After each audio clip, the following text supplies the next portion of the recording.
Okay, big challenge this week, going against another 5-4 team, just like us, an AFC opponent, a really good football team, and we got to go on the road and play our best to try and get a win.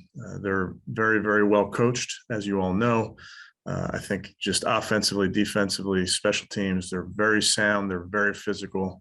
Their offense is a physical group. I think the quarterback is playing at a high level. Doesn't look like a rookie to me.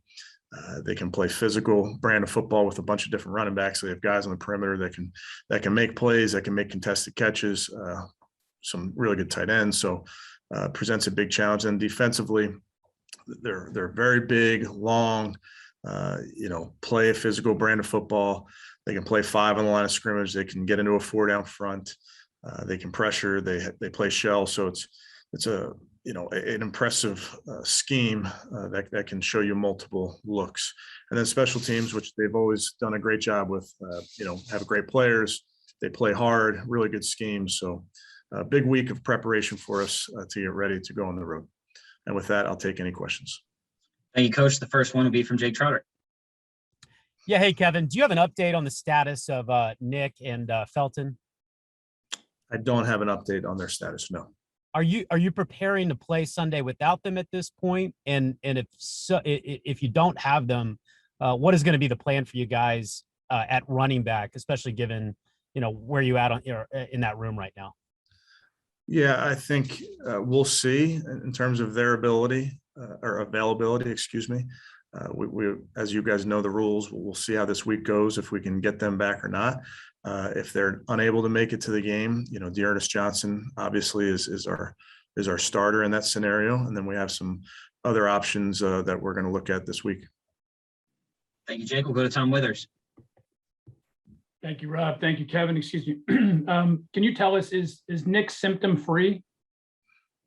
Yeah, I'm not going to get into specifics on that, Tom. Okay. Then in terms of increased protocols this week, I mean, you guys are well practiced at all this stuff. What has changed in the last 24 hours because of this minor outbreak you have? So we're in the enhanced COVID protocol. So that means everyone is getting tested every single day with that MESA test. We're doing meetings virtually only. Our cafeteria is closed down. And then we're wearing masks around the building again. So like you mentioned, Tom, it's things that we've done before. We know virtual meetings are not ideal, but we also understand that you can cover a lot of ground in them. So we just talked this morning with the players about making sure that they're engaged in those meetings and getting everything out of them that we need to. Thanks, Coach. Thank you, Tom. Mary Kay Cabot has her next question. Yeah, Kevin, just wondering, might there be any chance that Kareem Hunt could be designated for return as the week goes on? And then the corollary to that then is JOK being designated for return and the outlook for him possibly this week.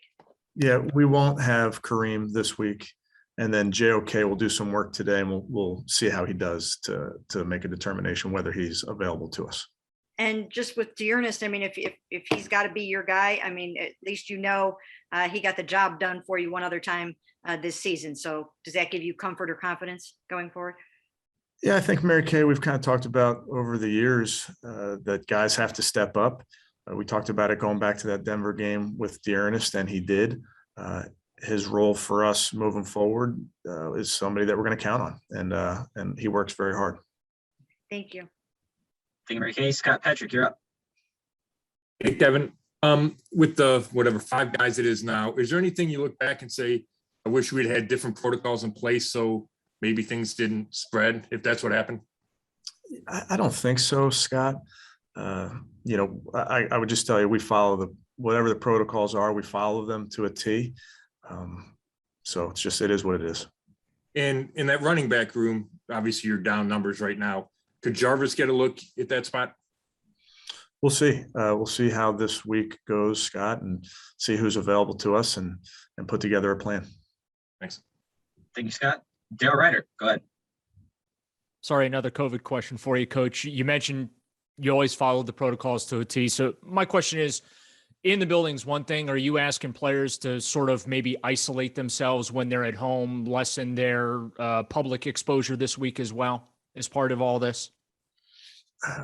We're just trying to follow whatever the rules are that are in place. Daryl, going to follow them. So, previously you didn't have to wear masks around the building. Now we do. Previously we could meet in person. We're not going to. So whatever the rules are, we're going to make sure we follow them. Now we do, remind the guys, be mindful of who you're around. If a family member's in town or a friend's in town who's sick, that's important to know and make sure that you make smart decisions.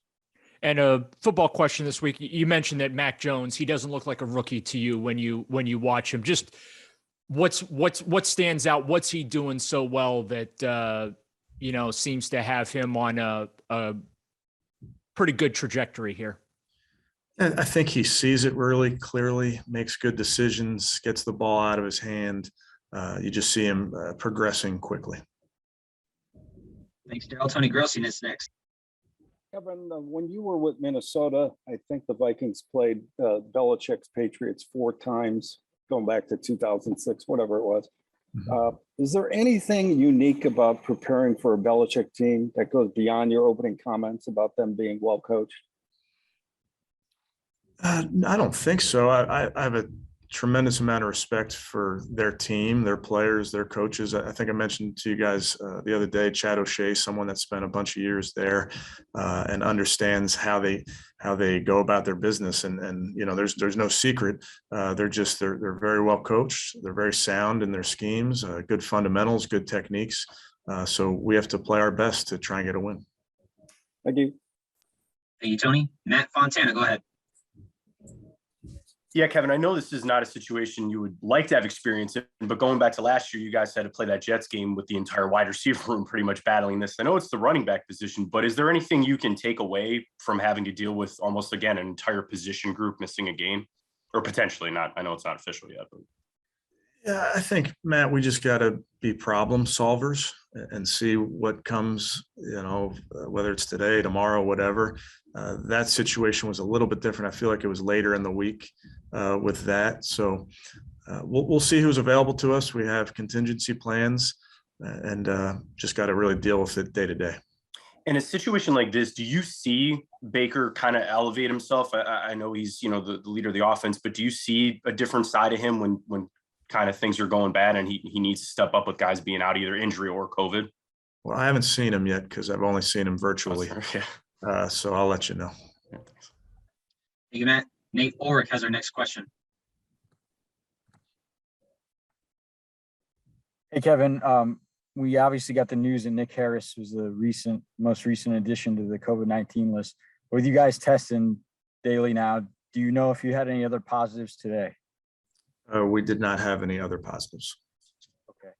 And as far as the guys who are going to sit out, like, your DNs and Garrett Clowney, McKinley, and then, obviously Jarvis Landry, Malik Jackson, is there anything serious there, or do you think all those guys will be able to get into work this week and practice as the week unfolds?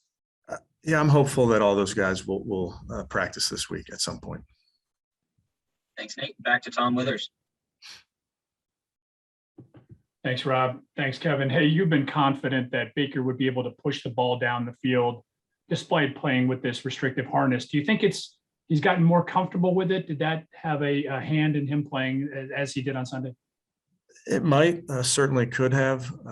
Just in my discussions with him, he's comfortable with the harness, has been. But like anything, you'd imagine that he gets more comfortable over time. Right. In terms of his decision making, Kevin, on Sunday, what did you like most about what Baker did? Yeah, I thought he made quick decisions. I think he saw it clearly, which I think is important for quarterbacks to see it, and especially when teams are trying to disguise whether pressure or coverage. So I think he saw it clearly and got through his progressions quickly. Thank you, Tom. Scott Petrick, go to you. Hey, Kevin. I know injuries are always a question mark, but with this situation feels different, the COVID situation with, Nick not knowing if he's going to be able to play or not. So do you have to handle it differently as far as who's going to get reps and who you might have to have ready? Yeah, I mean, I guess you do have to deal with it differently, Scott, but really our focus is dealing with Wednesday and who's available to us at practice, who needs to get what work, who do we need to bring up to speed for today, and then we'll deal with the rest of the week as we get more information. So with like the guys that you signed to the practice squad yesterday and today, how do you go about getting them ready if they're needed to play Sunday? Yeah, again, no magic wand. You just got to get them out on the practice field, explain our techniques to them, meet quite a bit virtually to catch them up to speed. Thanks. Thanks, Scott. Mary Kay Cabot, you have our next question. Yeah, Coach, just wondering about Wyatt Teller and how do you feel about how he's been playing this season and some of the amazing blocks that we've all seen, and then also just wrapping him up and knowing that you have him for a long time now. Yeah, happy for Wyatt and his family. I think it's great, obviously, that Andrew and his group worked to get this done. He's, like I mentioned to you guys yesterday, he's a tone setter, plays very physical, and has done a nice job for us. Thanks, Mary Kay. Dan Lobby, you're up. Hey, Kevin, kind of along those lines with Wyatt getting that extension. There's a report that you guys are looking into maybe extending Joel as well. You've extended Nick Chubb, Kareem Hunt. You've really made an investment in that run game. So why has that been so important for this front office and for you since you've gotten here? Yeah, I think we're Andrew's making decisions on a case-by-case basis. The guys you just mentioned are all good football players. I know it's easy to say it's the run game, but they're good football players. They're good in the run, they're good in the pass. But those two guards specifically, I mean, how important are they to the success of this run game, especially because they both are so good out in space? Yeah, I think we're able to do multiple things. There's a multiplicity to our offense based on the personnel. And that's what we have to do as coaches is put these guys in position to succeed and not ask them to do something they can't do. And with those two guys in particular, there's multiple things they can do. They can pull, they can gap scheme, they can zone scheme. So that's obviously helps us from a versatility standpoint. Thank you. Thanks, Dan. Tony Grossi, go ahead. All right, I'm actually helping out Jeff, who's having technical difficulties, and I'll turn it over to him.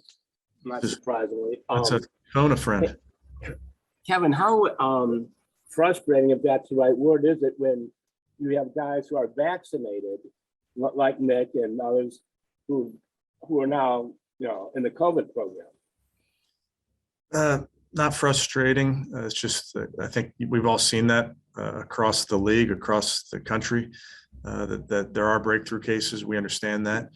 So we'll just deal with it on a day-to-day basis.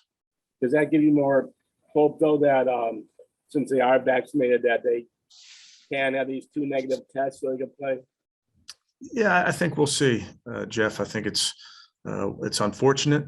You don't want any of your guys to be sick, to be hurt, et cetera.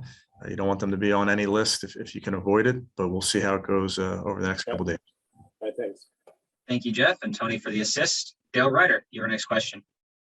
Yeah, Coach, want to pick it back off Dan's question real quick. You had a tough week last week with some of the external stuff that was going on and internal with OBJ, and then you guys come back and you win in Cincinnati. You extend Wyatt. Just an overall question about the message within the locker room, the way the team responded to the adversity last week, and then the positive message from the front office about really committing to another core player, a player that's viewed as a core piece, and how you feel like that resonates within your locker room. Yeah, I think players are always rooting for their teammates. So when guys are able to get a contract, get a new contract, whatever it may be, I think the guys are excited for them, especially when you see the hard work that goes into that type of thing.